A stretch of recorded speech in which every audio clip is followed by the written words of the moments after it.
어쩔 수 없이 전세 가격은 오를 수밖에 없는, 이젠 전세도 살지 말라는 말이냐. 이룰 수 없는 목표라는 거죠.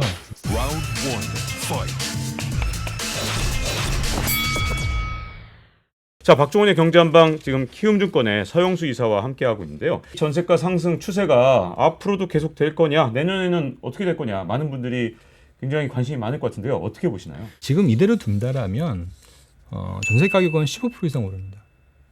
이대로 두면. 전세자금 대출 이런 구조를 그대로 놔둔다라면 네. 오를 수밖에 없는 구조입니다. 어느 정도는 좀 보완, 변경을 좀 해야 된다. 좀 까다롭게 만들어야 된다는 뜻이죠?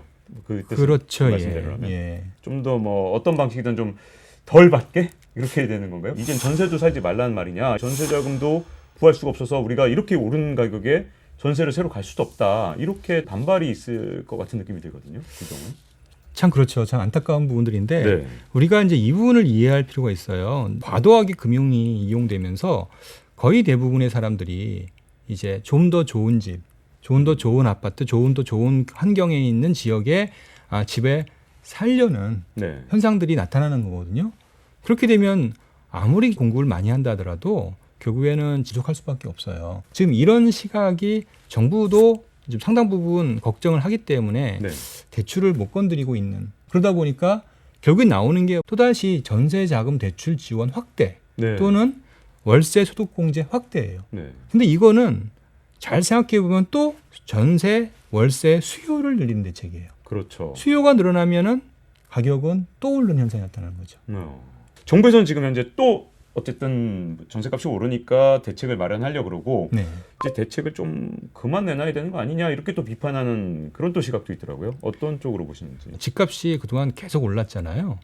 그 과정에서 전세 가격, 월세 가격은 이론 가치 또는 선진국 대비 한 절반 이하의 비용으로 세입자들이 지금 집을 살고 있는 거예요. 전세값의 경우는 그렇죠. 예, 전세값도 그렇고요, 월세도 그렇고요. 그렇습니까? 예, 네. 그래서 집값이 안정화되면 어쩔 수 없이 전세 가격은 오를 수밖에 없는 네. 불가피한 현상이에요.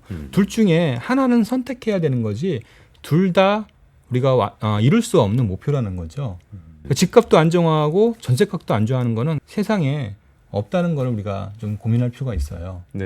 예. 그런 부분에 접근을 해야 될 거고요. 그래서 정부가 해야 할 일은 계약갱신 청구권과 그다음에 전월세 상한제를 도입을 했는데 네. 당연히 공급의 부족이란 문제가 생길 수밖에 없다는 건 사실 좀만 생각해 보면 알 수 있는 거거든요. 네. 그렇다면 정부가 이 대책을 도입할 때 뒤에 전세, 임대주택을 적극적으로 미리 공급을 하거나 또는 준비했어야 되는 부분들인데 미약했던 거죠. 근데 또 이제 걱정되는 것 중에 하나가 매매 가격은 좀 안정된 상태에서 전세 가격이 오르고 있는 상황인 것 같은데, 네. 집값을 또 끌어올리는 거 아니냐. 전세 가격이 오르면 그 레버리지를 가지고 또 투자할 수 있으니까 당연히 투자 수요가 늘어나고 집값은 오를 수밖에 없다는 거죠. 네. 이게 일반적인 현상인데 이번에는 조금 다릅니다. 6.17, 7.10 대책 있었잖아요. 네네. 다주택자가 집을 사지 못하게 한 대책이에요. 네. 그래서 전세 가격이 상승한다 하더라도 이 돈을, 상승한 돈을 이용해서 집을 투자를 할 수가 없어요. 그래서 월세를 바꾸는 거예요. 투자를 할 수 없기 때문에 주택시장에서는 수요에 제약 요인이 생깁니다. 임대차 3법 때문에 집값은 오히려 지금 하락 압력이 생겼습니다. 여러 가지 규제 때문에. 그러면 이제 다주택자가 집을 팔아야 되는 상황이 왔다고 가정해 보자고요. 네. 그러면 팔 수 있는 대상은 누구죠? 자연스럽게 실수요자일 거란 말이에요. 네. 실수요자가 네.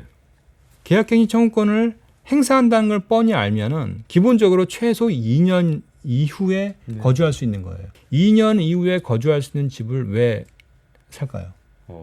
그러네요, 진짜. 그러다 보니까 다주택자가 보유한 집을 매각하기가 대단히 어려운 상황이 돼버렸어요.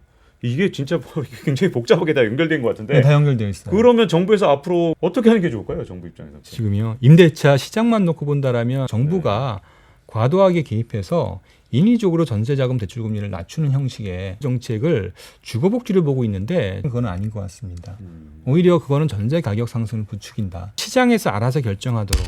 그래서 개인들이 자기 능력에 맞춰서 전세자금 대출을 이용할 수 있도록 해주는 게 필요하다라고 생각하고요. 두 번째 말씀드렸듯이 그래서 전체 공급 물량의 절반 이상은 임대아파트 중심으로 가는 그런 형태의 방향의 선회가 필요하거든요. 네. 예.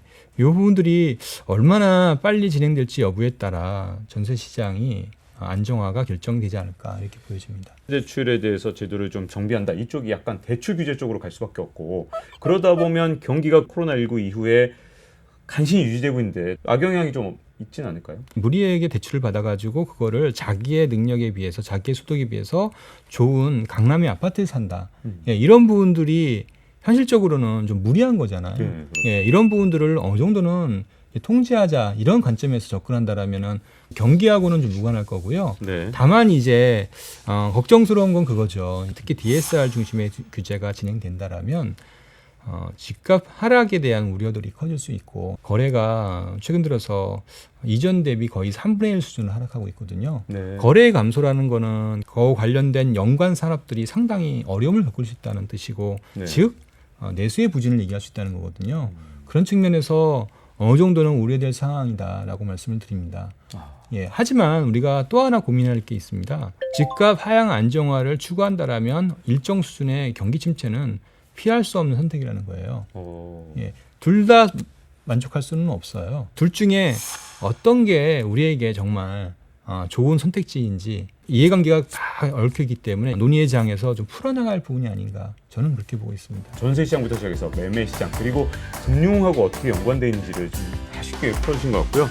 오늘 이 키움증권의 서영수 애널리스트와 함께 경제한방 함께했습니다. 오늘 감사합니다. 네, 감사합니다. 네, 잊지 말고 구독과 좋아요 부탁드리고요. 다음 시간에 뵙겠습니다. 감사합니다. Round 1, fight.